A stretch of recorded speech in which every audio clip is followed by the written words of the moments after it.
Okay, hey, what's up everybody? This is Chris. I'm going to attempt to change out the thermostat in my Ford Expedition here in my shop and flip the camera around here. If I can do that while I'm recording. Switch over.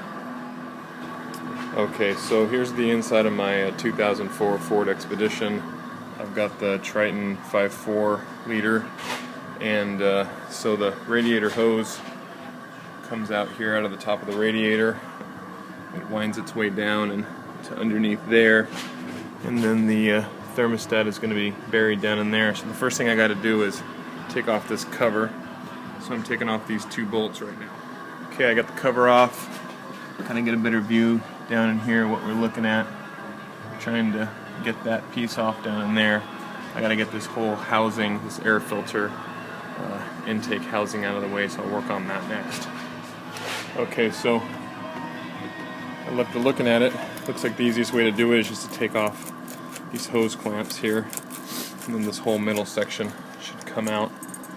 Looks like there's one more hose clamp up here that I take off, and if I get those both out of the way, I'm sorry about that, get those both out of the way, I should be able to pop this whole entire thing off here.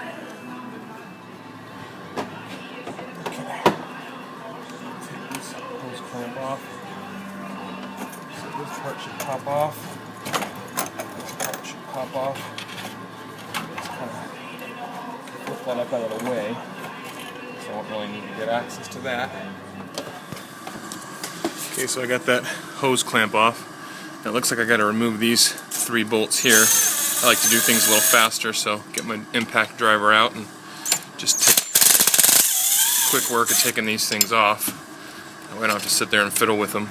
Nope, I want to drop that screw. So, just makes quicker work of taking these bolts out. You know, just one thing I like to do when I'm doing projects is I put the parts and the screws down together with each other. And I usually try to leave the tool or the socket bit that was the size of those screws. That way you're not hunting around for it later on.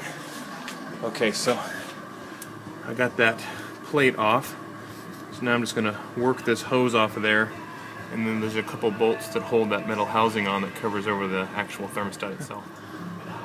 Oh man, I wish I had the camera rolling for this. That was actually pretty cool.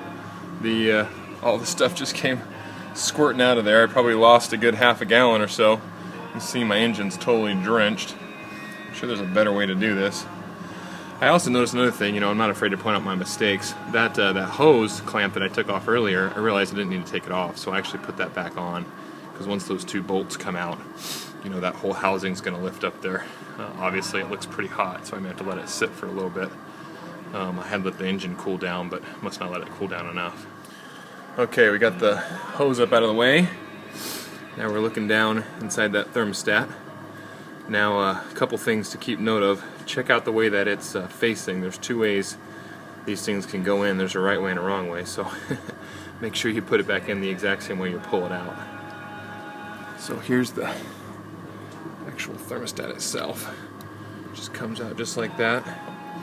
This one actually doesn't look that bad, so I may actually not have a bad thermostat in this thing, but since I've gotten this far and I got a brand new part, I'm going to go ahead and put the new one in.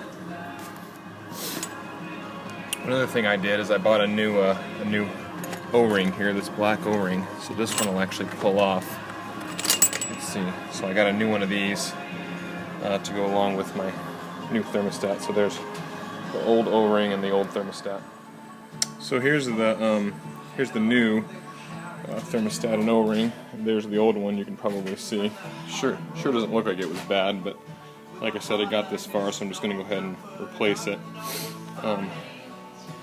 By popping it back in the same way. So basically this thing's going to set right back down in there like that, and then that O-ring's going to set basically just right on top of there like that. So when this housing pops down on there, it'll set really nice and straight. Okay, so I got the housing back on, and I'm working on putting this airflow device back on. And one thing I noticed about these hose clamps is that they do have a little notch in them. You have to kind of line up, make sure the hose clamp's in the same spot it was in before. Okay, we got that triangle plate bracket to put back on too. Just get that popped back in place. Okay. Now I think at this point I'm going to leave this plastic cover off just in case I got to do something, and I got to get some more antifreeze put back in, the stuff that leaked out. So I'm going to work on that. There's probably a couple of schools of thought on this. The guy at the Napa dealer told me to take the radiator cap off and to fill it back up from the radiator. But, you know, as you can see, I got this plastic shroud over the whole thing. So my thought is actually to fill it up here, because I do have this tube, obviously, you know, rubber going down to what looks like the engine block as the overflow. So I'm going to try to fill it up that way. Hopefully I can get about a, you know, got about a half a gallon, maybe a gallon that leaked out. So I got the extended life. I filled it up to basically the bottom of the cold fill line. I figure it's always easier to put more in, harder to take it out. So I'm just going to leave it at the bottom of the cold fill line here and crank the engine over. Okay, so I got the engine turned back on. The thing I noticed is that the level went down almost immediately. Not too much, but enough that I could tell that it definitely sucked some in there. Now, I'm going to let this thing run for about 10 minutes and see what happens. And hopefully that's about all it takes to fix the bath thermostat in the Ford Expedition. Okay, I just went in and had some dinner and let the truck sit for a while here. Came back out, and after I ran it around the neighborhood, tried to kind of bleed some of the air out.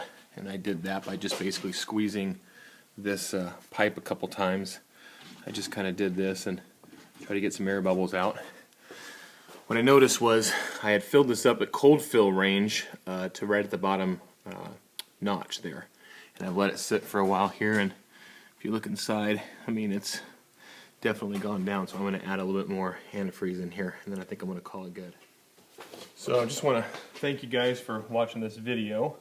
I know I'm probably not the most professional mechanic you've ever seen out on YouTube, but you know, I searched around for a long time trying to find a video on how to change out a thermostat in a 2004 Ford Expedition, and I just couldn't find anything. So I decided I was just going to do it myself, have my own experience, make my own video, and then share it with all you guys out there so that you could learn from my journey.